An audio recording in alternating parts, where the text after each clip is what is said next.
Hi, I'm Paul from Velo Works, and it's time to continue the Moulton restoration. So this is part 2 of the process. If you haven't seen part 1, you can watch it here.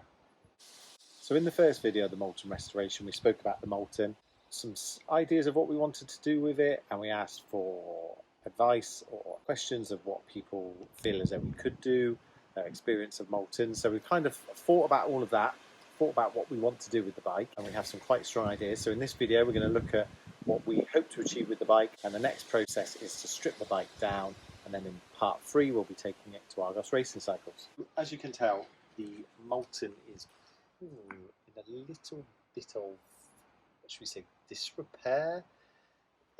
The rear gears don't work. It's an old hub gear design where you have one puller here and one puller there, but don't really want to get involved in that, and it'd be nice to bring it back to its former glory. Sarah had a Moulton, or her granddad had a Moulton in the family. She had a Moulton Mini, and I think he had a Moulton. So I think the colour's going to be red, a kind of a dark red. I was thinking that we would get this rear rack powder coated black.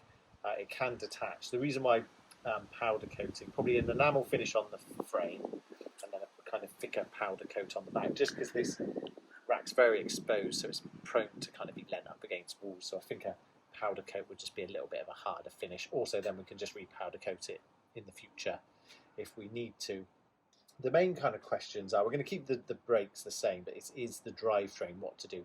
It needs some new wheels. I'm going to hand build some wheels, but it's what do we do? The main barriers to this bike is this spacing on the rear dropouts, which I've spoken about before, is 120. If we want to put a modern hub, we want that at least to be 130, 135 mil, which is maybe a bit of a squeeze. And Vitex do a rear hub that will fit in there, so there's no kind of issues about getting like a derailleur system in. One thing is it doesn't have a dropout for a derailleur, but that's easy. You can just get aftermarket ones that clip in, and we've used them a lot and they're really good. But looking at most of the drivetrain, so I do like the juxtaposition between old and the new. So this is like a 90s bike, and I do like to put new group sets on older bikes. I know some people may disagree with that, but I do believe that they become really usable bikes. I did it to my Argos bike, and the bike's a dream. So what I'd like to do is a one-by setup on here, but the problem is the GRX group set would be really good, Shimano's gravel group set, but the derailleur is super long. And even though I have seen kind of folding bikes or collapsible bikes with longer derailleurs, it would just be silly. I mean, the bottom of the rear derailleur would be almost level, I reckon, with this rim. So that's just a silly idea. And then in my research, the new Shimano Q's system, 9-speed, has a kind of medium cage derailleur, so a lot shorter. And I think that will work really well. It's the right chain line for the bike, so it'd be new cranks, new chain, and then a cassette on the back. I would probably like to get Argos to, if they can, push this out to 130 mil. That just means I've got a load of different hubs that I can use. If not, the Vitex hub's a really good option, 120 mil with a cassette fitting. A lot of people have said about using another hub geared, but there's a lot of weight at the back, and I think it will look nice having kind of the more modern group set on. So that's what we're going to go for, or at least that's our idea so far. So now it's time to strip the bike down. We're going to get rid of most of the parts off the bike, even the handlebars. We're going to replace brake levers, brakes, mudguards, everything like that.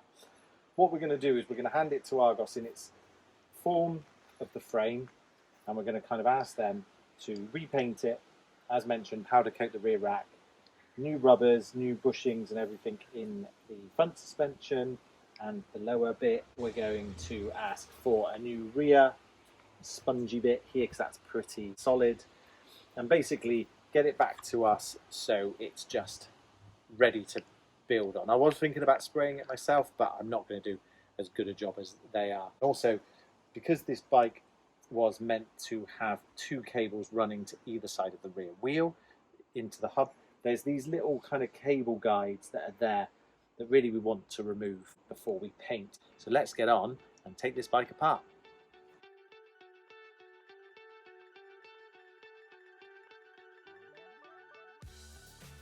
So time to strip down the Moulton. First, I'm going to take off the wheels. Now time for the dirtiest bit, the chain and the cranks.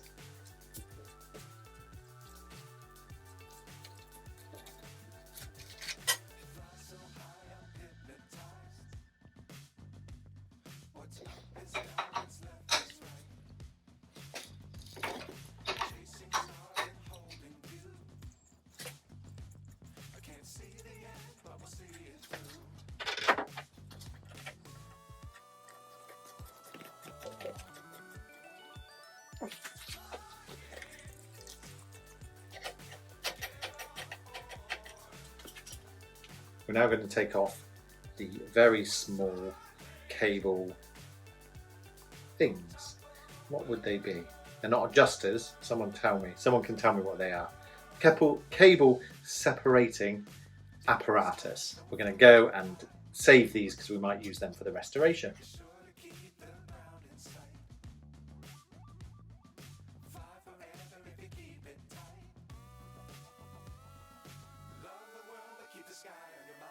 Time to take off the handlebars and the headset.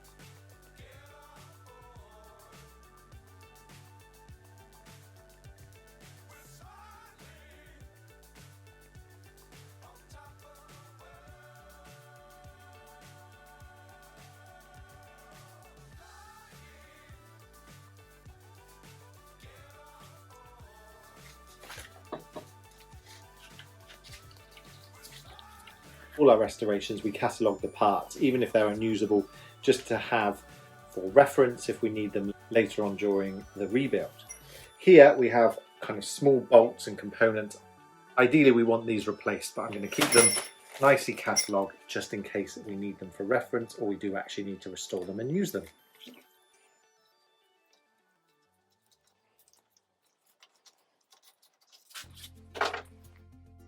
The brakes and mudguard enable me to get off the forks.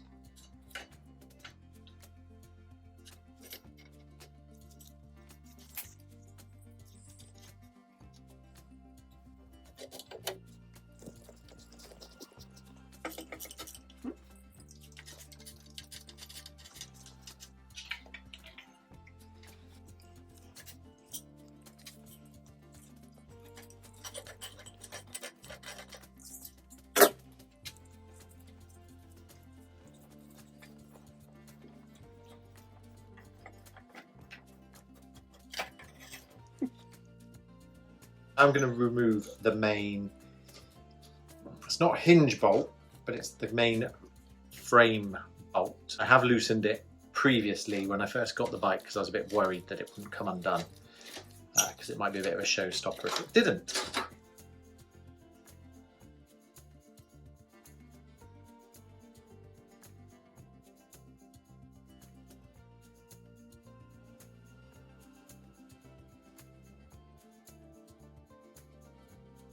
Now it's time to take off the rack.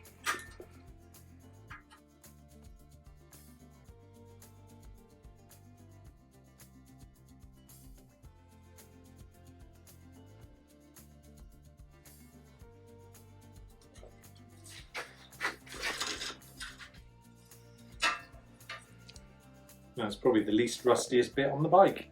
So I'm just taking the 4 bolts out, or 4 screws, that I believe hold the rear suspension in place. This one's been a bit rounded by someone, not me. But it's out. Rear triangle removed. This suspension block, I'm not sure if it's wedged in or what, but I'll let Argos look at that because I'm not 100% sure how that comes out. But it's almost there. The bottom bracket, I believe, is probably from a Brompton, one of the fag bottom brackets. Maybe, no, it's or maybe not, but anyway, it's a bit wedged in, so I'll let Argos look at that. So thanks for watching. As always, please leave your comments and subscribe if you like it. I'm Nice and Dirty. Thanks a lot for watching.